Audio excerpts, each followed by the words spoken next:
ओम सभी मित्रों को सादर नमस्ते जी। तो साथियों, आज बात करेंगे रामपाल के विषय में। ये एक बहुत बड़े महाराज हैं। इनके जो चेले चपाटे हैं वे ट्विटर पर निवास करते हैं और रोज़ ट्रेंड कराते रहते हैं सतलोक आश्रम, और इसी सतलोक आश्रम को मीडिया वालों ने सेक्स लोक आश्रम कहा था। लेकिन ये कहते हैं मीडिया बिक चुकी है, ये तुम जहन्नुम में जाओगे, तुम ये नरक में सड़ोगे गलोगे। जो रामपाल महाराज की बुराई करेगा वो नरक में उल्टा लटकाया जाएगा, ऐसा इनके चेले कहते हैं। तो वहाँ उल्टा लटका दो नरक में, लोगों को तेल की कढ़ाई में फ्राई करो उनको। अब इंसान है कि पकौड़ा, पता नहीं, समझ में नहीं आता। समाज में तेल की कमी है, देश में तेल की कमी है, और वहाँ पर नरक में लोग पकौड़े की तरह तले जा रहे हैं। और यही महाराज कहते हैं कि गीता के अनुसार चलो, यही कहते हैं वेद के अनुसार चलो। और गीता में उसमें ये ऐसे नरक का तो कोई सिस्टम ही नहीं है। गीता में तो कहा है कि आत्मा चली जाती, शरीर यहाँ रह जाता है। तो जब नरक है ही नहीं, वहाँ पर फ्राई किसको किया जाता है पता नहीं। ये तो रामपाल के चेले ही जाने। बहुत बड़ा गुरुडम इनके द्वारा फैलाया जा रहा है। और अभी इनका जो मास्टरमाइंड था, जो एक गुंडा कहें उसको, एक विलेन कहें, वो तो जेल में है, रामपाल महाराज। और अभी उनके चेले यहाँ पर गंदगी फैला रहे हैं समाज में। उनका कहना है कि पूर्ण परमात्मा तो कभी थे और उनका अवतार है रामपाल महाराज। प्रमाण क्या है? प्रमाण ये है कि यजुर्वेद में लिखा है। यजुर्वेद में कहाँ लिखा है? यजुर्वेद के 40वें अध्याय के 8वें मंत्र में लिखा है। मंत्र क्या है? सपरेगाक्षु क्रम कायम अव्रणम अस्नाविरम शुद्धम अपाप विद्धम कबीर मनीषी परिभू स्वयंभू। और आगे भी है, तो यहाँ पर कबीर मनीषी आ गया। कबीर मनीषी, देखो मिल गया ना कवि। तो पहली बात, कबीर और कबीर में अंतर है, पहली बात। और फिर वहाँ लिखा क्या है? कबीर मनीषी। कबीर मनीषी, कवि ही धन मनीषी करेंगे उसको तो कबीर मनीषी हो जाता है। संधि विच्छेद है तो वहाँ संधि करते हैं तो कबीर मनीषी हो जाता है। नहीं, उसको तोड़ेंगे तो कवि ही धन मनीषी, यानी कि परमात्मा का जो स्वरूप है वो परमात्मा कवि है और मनीषी है। वो अंतर की बात को भी जानने वाला है, और ये जो संसार है वो उसका काव्य है। तो परमात्मा सबसे बड़ा कवि भी है। तो कवि और मनीषी को जोड़ के साहब इन्होंने कर लिया कबीर मनीषी। तो रामपाल महाराज की ये बड़ी विचित्रता है। तो इसे कहते हैं लंगूर के हाथ में अंगूर, यानी वेद इनको पकड़ा के रखे जिनको वर्णोच्चारण शिक्षा भी नहीं आती। तो अब इनसे पूछते हैं आपको संस्कृत आती? तो वो कहते हैं जिसको संस्कृत नहीं आती, परमात्मा को संस्कृत की ज़रूरत क्या है? वो तो यथार्थ सीधे सीधे बोलते हैं। तो वो संस्कृत को तो हटा देते हैं, क्योंकि वो पढ़ेंगे तो दिमाग में जोर लगेगा, और दिमाग तो वहाँ पे है ही नहीं। लोगों को ठगने के लिए तो बहुत कुछ है, लेकिन जो सद्बुद्धि होती है वो तो वहाँ पे है नहीं। तो कबीर मनीषी वहाँ से लेकर के साहब अवतार घोषित कर दिया। पहली बात यह है कि सनातन धर्म में अवतार के लिए कोई स्थान ही नहीं है। कोई कल की अवतार की कल्पना करता है, और कोई साहब मोहम्मद साहब अंतिम नबी थे, उसके बाद कोई हो नहीं सकता, कोई कहता है। और वो तो रामपाल महाराज तो कहते हैं, ये आपको बुरी लग सकती है कि लगे तो लगे, सनातन धर्म में मैं फिर कह रहा हूँ अवतारवाद का कोई स्थान नहीं है। तो ये रामपाल महाराज कहाँ से अवतार आ गए, पहली बात। और ये फिर कहते हैं गीता के अनुसार चलो, वेद के अनुसार चलो। तो गीता और वेद में रामपाल के लिए कहाँ था, क्या लिखा था, पता नहीं। तो लंगूर के हाथ में अंगूर, संस्कृत आती नहीं, और आकर के साहब उसके उदाहरण और दृष्टांत बनाने के लिए बैठ गए। कबीर पूर्ण परमात्मा है, अब पूर्ण नहीं पूर्ण होता है। मैं मंत्र दूंगा आपको तो मंत्र नहीं, वो मंत्र होता है। तो अभी तो ये आर्य समाज के जो बहुत बड़े तपस्वी सन्यासी हुए आचार्य बलदेव जी, उनके कारण ये अभी जेल की यात्रा कर रहे हैं। तो जब ये जेल गए थे तो इनसे पूछा था मीडिया वालों ने कि आपके पीछे किसका हाथ है जेल भेजने में? तो उन्होंने कहा आर्य समाजियों के कारण मैं जेल में जा रहा हूँ। लेकिन इनके भक्त कहते हैं, क्योंकि भक्तों को अब तो अपने गुरु का बचाव करना है, अभी भी करेंगे, देख लेना। तो वो कहते हैं कि गुरुजी तो हमारे अपनी इच्छा से जेल गए हैं। वो जो भी करते हैं अपनी इच्छा से करते हैं, अपनी इच्छा से गुरुजी जेल गए हैं। अभी वहाँ बैठ के कोरोना फैला रहे हैं, क्योंकि वो समाज को दंड देने का अधिकार रामपाल को। तो आप बड़े भ्रम में हो भाई साहब कि चाइना से ये वायरस आया, वायरस फैलाया रामपाल महाराज ने जेल में बैठ करके। इनके भक्तों के अनुसार माने तो यही सत्य है, क्योंकि वो दुनिया को दंड दे रहे हैं, क्योंकि उन्होंने, ये संसार ने पाप किया है, उसकी सज़ा देने का अधिकार रामपाल को है। तो ऐसा कचरा इस देश में बहुत ज़्यादा फैलाया जा रहा है। तो ये महाराज, रामपाल महाराज सिंचाई विभाग में इंजीनियर रहे 18 वर्षों तक, तब इनको नहीं पता था कि ये परमात्मा है। अभी इनको अचानक से बोध हो गया कि ये परमात्मा है। उससे पहले बजरंगबली की पूजा करते थे, बजरंगबली ने इनको दर्शन नहीं दिए, तो फिर ये स्वयं भगवान बन गए। कहानी खत्म, न रहेगा बांस न बजेगा बांसड़ा। तो भगवान स्वयं बन गए, अब तो औरों को दर्शन देंगे, भक्तों को देंगे। अब कुछ तो करें, भगवान नहीं मिल रहा तो खुद भगवान बन जाओ। समाज को तो भगवान की बहुत आवश्यकता है। और कोई भी घोषणा कर देता है मैं भगवान हूँ, तो भक्तों की भीड़ तो आजकल वहीं लग जाती है। इनके चमत्कारों की घटनाएं इनकी पुस्तकों में आपको मिलेंगी। इनके चेले चपाटे सुनाते रहते हैं। एक मैंने पढ़ा था तो उसमें वो कह रही थी, एक महिला के मेरा बेटा 11,000 वोल्टेज की लाइट से 11,000 वोल्टेज की लाइट से तार से चिपक गया।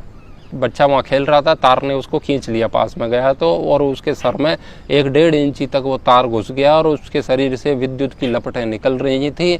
और ऐसे में ही संत रामपाल जी महाराज उड़ करके आए और उन्होंने मेरे बच्चे को लाइट से बचा लिया। और बड़े बड़े चमत्कारों की घटनाएं इनकी सुनने को मिलेंगी आपको। नहीं किसी का लीवर ठीक कर दिया, एक कह रहा था कि मेरी आंखें टेढ़ी थी कि कोई डॉक्टर सही नहीं कर पाया, और संत रामपाल महाराज ने मेरे सर पे हाथ रखा, मेरी आंख सीधी हो गई। तो बड़े बड़े फिजिशियन एंड सर्जन सबको फ्लॉप कर रखा रामपाल महाराज ने, बहुत बड़े डॉक्टर हैं। हद हो गई। अब औरों की समस्या दूर कर रहे थे, लेकिन इनको अभी जेल में मच्छर काटते हैं, उसके लिए ऑल आउट मांगते हैं सरकार से, मेरे लिए व्यवस्था करो, यहाँ एसी लगाओ, ये लगाओ, क्योंकि एसी की आदत है इनको। इनका आश्रम, इनकी जो इनका जो स्नानागार था ना, उसमें भी एसी लगी थी। बहुत अय्याशी का पूरा जीवन इन्होंने व्यतीत किया भक्तों के पैसे के सहारे। तो उड़ उड़ के जाते थे लोगों को बचाने के लिए, लेकिन अभी फ़िलहाल जा नहीं पा रहे, क्योंकि इनका आश्रम 12 एकड़ में बना है। वहाँ उड़ने के लिए, टेकअप करने के लिए रनवे था इनके पास बहुत बड़ा, अभी नहीं है, क्योंकि जेल में वो कालकोटरी है ना, वो 10x10 की, तो उसमें वो टेकअप नहीं कर पाते, उसके लिए रनवे चाहिए ना, तो इसीलिए अभी गुरुजी इनके उड़ नहीं पाते हैं। अभी जेल से निकल जाएंगे ना, फिर उड़ेंगे ये, फिर खूब उड़ेंगे, और रोज़ नई घटना आपके सामने आएगी चमत्कार की। लेकिन गुरुजी जेल में बंद है, इसलिए वो चमत्कार भी बंद हैं अभी। इतनी सारी जनता उनके उसमें जा कर के खड़ी हो जाती है, और सब बंदी छोड़, बंदी छोड़, बंदी छोड़। अब बंदी को छुड़ाते छुड़ाते रामपाल महाराज खुद बंदी बन गए। क्या समस्या है। हरि आए हरियाणे नू, हरि आए हरियाणे नू। अब जो हरि हरियाणे में आए थे, वो अभी हरि जेल में बैठ कर के स्वयं हरि का जाप कर रहे हैं। क्या प्रभु मुझे पापों से मुझे मुक्त कर दे, मेरे से बहुत पाप हो गए। वो जेल की सलाखें पकड़ कर ऐसे लगता है बाहर निकलते लटकते रहते हैं उससे सारे दिन। क्या करें, भक्तों की अपनी दशा है, वो भी चाहते हैं भगवान बाहर निकले। भगवान मजबूर है कि वो कैसे निकले, कानून से बना है ऐसा भगवान है। भगवान जेल से बाहर आ नहीं सकते, थोड़े से कमज़ोर भगवान है इनके, पूर्ण नहीं है। क्या बताएं इनके विषय में, आप थोड़ा सा तो सोचा करो भाई।